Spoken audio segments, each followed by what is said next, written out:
ఆంధ్ర అంటే మరి ఆంధ్ర వాళ్ళ ఓట్లు కావాలి, ఆంధ్ర వాళ్ళ చుట్టూ తిరగాలి. కానీ మళ్ళీ ఆంధ్రాని మాత్రం నేను పోయి చదువుకుంటే నీకు నచ్చినది, నీకేం బాధ అవుతుంది నాకు అర్థం కాదు. ఇంకొక మాట నాకు అర్థమే కాదు. ఇప్పుడు ఇక్కడ ఉన్నారు మీరు, ఇంతమంది ఉన్నారు, చాలామంది పిల్లలు మన హైదరాబాద్కి వెళ్ళి మన తెలుగు రాష్ట్రాలకు వెళ్ళి చాలామంది చదువు కోసమో ఉద్యోగం కోసమో వేరే దేశాలకు పోతారు. అమెరికా పోతారు, లండన్ పోతారు, ఆస్ట్రేలియా పోతారు, ఇంకొక ఆడికి పోతారు. ఆ దేశాలలో ఇళ్ళలో నౌకర్లు ఉండరు కదా. ఆ దేశాలలో ఏం చేయాలి? మనది మనమే పని చేసుకోవాలి, మన బట్టలు మనమే ఉతుక్కోవాలి, మన వంట మనమే వాడుకోవాలి, మన టాయిలెట్ మనమే క్లీన్ చేసుకోవాలి. ఈ పిచ్చోనికా ఏం తెలియదు, చదువుకున్న బాపతేనేమో తెలుస్తుండే. ఇక మాట్లాడతాడు ఏమంటాడు, వీడు ఇప్పటికీ అమెరికాలో బాత్రూమ్లు కడుగుతూనే అంటాడు నన్ను. అరే అమెరికాలో నా బాత్రూమ్ నేను కడుక్కున్నా, నీకేం వచ్చింది రాబాయ్, నాకు అర్థం కాదు. అమెరికాలో ఎవరిది వాళ్ళు చూసుకుంటారు, పని చేసుకుంటే కూడా తప్పేనా? ఎవరి ఇళ్ళలో వాళ్ళు బాసాన్లు తోముకుంటే తప్ప, ఎవరి ఇళ్ళలో వాళ్ళు బట్టలు ఉతుకుంటే తప్ప? అంటే మరి మా ఆడపిల్లలు మీరందరూ ఉన్నారు, ఇంటి పని అంతా మీరే చేస్తారు, మరి ఇంటి పని మొత్తం మీరు చేస్తారు తప్ప అది? అట్లా మేము కూడా చదువుకున్నప్పుడు అమెరికాలో ఇంట్లో ఎవడుంటాడు మరి? ఎవరి పనాలు చేసుకోవాలి, ఎవరి గిన్నెలాలు దోముకోవాలి, ఎవరి బట్టలాలు ఉతుక్కోవాలి, ఎవరి టాయిలెటాలు క్లీన్ చేసుకోవాలి, తప్పేమున్నది అలా? దాన్ని పట్టుకొని టాయిలెట్లు క్లీన్ చేసేటోడు నీ లెక్క సంచులు మోయలే, నీ లెక్క దొంగ పనులు అయితే నేను చేయలే. ఇంకొక మాట ఏమంటాడు, నేనట మా అయ్య పేరు చెప్పుకొని బతుకుతున్నా అంట. అవు మా అయ్య గొప్పోడు, మా అయ్య తెలంగాణ తెచ్చిన మొగోడు మునగాడు, బరాబర్ చెప్పుకుంటా, తప్పేమున్నది? మా అయ్య పేరు నేను కాకపోతే ఎవడు చెప్పుకుంటాడు, నాకు అర్థం కాదు. మా అయ్య మొగోడు మునగాడు తెలంగాణ తెచ్చినోడు, బరాబర్ చెప్తా. మరి నేనేమంటున్నా, నువ్వు సకటి పనులు చేస్తే నీ పిల్లలు కూడా నీ పేరు చెప్పుకుంటారు. నువ్వు లుచ్చ పనులు చేసినావు అనుకో, నీ మన్మడు కూడా నీ పేరు చెప్పుడే గాలంగా మన్మని అని చెప్పుకోడు. మంచి పనులు చేయి, నీ పేరు కూడా చెప్పుకుంటారు. నీలాగా దొంగలకు సద్దులు కట్టుడు, బ్యాగులు మోసుడు, వాళ్ళ సంకల్ నాకుడు, ఢిల్లీకి పేమెంట్ కోటాలో పైసలు చంచుడు, గవి మాతో కావు. కొట్లాడతాం, మొగాళ్ళలాగా కొట్లాడతాం, మునగాళ్ళలాగానే బతుకుతాం, తెలంగాణ పౌరుషంతో బతుకుతాం. నీలాగా బతుకం, ఢిల్లీకి గులాముల్లక్క మాత్రం బతుకం. ఢిల్లీకి సంచులు మోసుకుంటా, ఢిల్లీలో పోయి బీజేపీలతో రాసుకొని పోసుకొని తిరుక్కుంటా, జడ్జీల కాళ్ళు పట్టుకుంటా, అయ్యో నన్ను కేసుల లోపల నుక్కకుర్రి అని చెప్పి డైవులు కొట్టుకుంటా, గా బతుకు అవసరం లేదు. బతికిన నాళ్ళు దర్జాగా బతుకుతాం, చచ్చినప్పుడు కూడా రాయలుగా చచ్చిపోతాం. అంతేగాని ఇట్లా చిల్లర పనులు చేయం.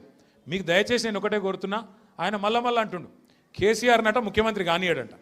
నేను కూడా మీ అందరికి ఒకటే చెప్తున్నా, మీ అందరి దయ ఉంటే, మీ అందరి ఆశీర్వాదం ఉంటే ఖచ్చితంగా కేసీఆర్ సంగతి ఇడిచిపెట్టు, నిన్ను కొడంగల్లో కూడా మళ్ళీ గెలవనీయకుండా చేసే బాధ్యత మాది. నిన్ను కొడంగల్లో మళ్ళీ గెలవనీయకుండా, మళ్ళీ అసెంబ్లీకి రానియకుండా చేసే బాధ్యత పార్టీగా మేమందరం, ప్రజలుగా మేమందరం తీసుకుంటాం. నువ్వు మాట్లాడే మాటలు, చేసే రోత పనులు, వాటికి ఇలా ప్రజలు అసహించుకుంటున్నారు, నోట్లో ఉంచుతున్నారు. ఏం మాటలే ముఖ్యమంత్రి, టీవీ పెడితే పిల్లలు ఖరాబ్ అయ్యేటట్టున్నారు నీ భాష ఇంటే అని చెప్పి మొత్తం టీవీలు బంద్ చేస్తున్నారు. గసంటి పరిస్థితి వచ్చింది. ఏం అడిగిండు కేసీఆర్ గారు మొన్న? ఏమయ్యా పాలమూరు ప్రాజెక్ట్ని ఎందుకు పండబెట్టినావని అడిగిండు. ఏమైందయ్యా, 8 నెలలు అయింది, డీటెయిల్డ్ ప్రాజెక్ట్ రిపోర్ట్ కేంద్ర ప్రభుత్వం నరేంద్ర మోడీ వెనుకకు పంపిండు, నీకు సిగ్గులేదా ముఖ్యమంత్రి? అది వెంటనే మళ్ళా పంపి 90% పనులు పూర్తయిన ప్రాజెక్టు ఇంకొక 10 పైసలు పెడితే అయిపోతుంది చేసి మరి ఆ పాలమూరుకు నీళ్ళు ఇయ్యన్నాడు. తప్ప కేసీఆర్ గారు అన్నది? దానికి సమాధానం చెప్పే తెలివి లేదు, పిచ్చి మొరుగుడు మొరుగుతూ ఉన్నాడు. అట్లాగే కేసీఆర్ గారు ఏమన్నారు, కృష్ణా జలాల్లో అన్యాయం చేస్తున్నాడు నరేంద్ర మోడీ, భారతీయ జనతా పార్టీ ఖచ్చితంగా వాళ్ళని ఎదుర్కోవాలా, కొట్లాడాలా, ఢిల్లీలో ఏం చేస్తున్నారు నీ ఎంపీలు అని అడిగిండు. బీజేపీ ఎంపీలను అన్నాడు, కాంగ్రెస్ ఎంపీలను అడిగిండు. దాంతో ఇలా వాళ్ళకి సమాధానం చెప్పే తెలివి లేక ఇలా నోటికి వచ్చినట్టు మాట్లాడుతున్నారు. ఇంకొక మాట ఏమన్నాడు కేసీఆర్ గారు, ప్రజలను నువ్వు మోసం చేసినావు, 6 గ్యారంటీలు అన్నావు, నెలకు 4,000 పెన్షన్ అన్నావు, తులం బంగారం అన్నావు, ఆడపిల్లలకు నెలకు 2,500 ఇస్తా అన్నావు, అన్ని 100 రోజుల్లో ఇస్తా అన్నావు, ఎప్పుడు ఇస్తావు? 2 ఏళ్ళు అయింది కదా అన్నాడు. తప్ప కేసీఆర్ గారు ప్రధాన ప్రతిపక్ష నాయకుడిగా ప్రజల తరపున ప్రశ్నించుడు తప్ప? ఇవన్నీ అడిగితే ఆయనకు బూతులు వస్తున్నాయి, కోపం వస్తున్నది. ఆయన రియల్ ఎస్టేట్ వ్యాపారానికి, ఆయన భూముల కుంభకోణానికి, ఫ్యూచర్ సిటీ పేరు మీద చేస్తున్న డ్రామాకు కేసీఆర్ గారు బలమైన వాదనతోని ప్రజలను మళ్ళొక్కసారి లేపి బయటికి తీసుకొస్తే ఆగమైతుంది బతుకని చెప్పి ఇష్టం వచ్చిన తిట్లు తిడుతున్నావు. మనం పట్టించుకునే అవసరం లేదు. మనం స్పష్టంగా ఒకటే పని చేసుకుంటూ పోదాం. ఎన్నిక ఏదైనా, రేపు కార్పొరేషన్ ఎన్నిక వస్తుంది, హైదరాబాద్ను 3 ముక్కలు చేస్తారట. హైదరాబాద్ కార్పొరేషన్ 3 ముక్కలు చేస్తారట, చేసి 3 కార్పొరేషన్లు చేస్తారట. ఎన్ని కార్పొరేషన్లు చేసినా ప్రజలైతే గాలే కదా, ఓట్లు వేసేది మీరే కదా. మీకు అందరికీ ఎవరు మంచో ఎవరు చెడో మీకు తెలుసు. అందుకే 24 డివిజన్లు అవుతున్నాయి శేర్లింగంపల్లి నియోజకవర్గంలో. అది ఏ కార్పొరేషన్లకు పోయినా గెలిపించే బాధ్యత మీరు తీసుకోండి. గట్టిగా కష్టపడదాం. ఈ ఒక్క సంవత్సరం 2026 ఒక్కటి గట్టిగా కష్టపడితే ఇక 27లో దాదాపుగా ఎలక్షన్ వాతావరణం రాని వస్తుంది. 3 ఏళ్ళు పూర్తయిపోయినాయి అంటే ఎలక్షన్ వాతావరణం, అసెంబ్లీ ఎలక్షన్ వస్తుంది. మళ్ళీ తిరిగి కేసీఆర్ సార్ను మళ్ళీ తిరిగి తెలంగాణ రాష్ట్రానికి ముఖ్యమంత్రిగా చేసుకునే టైము తొందరలో వస్తుంది. కాబట్టి దయచేసి ఇంతకంటే ఎక్కువ నేను చెప్పను.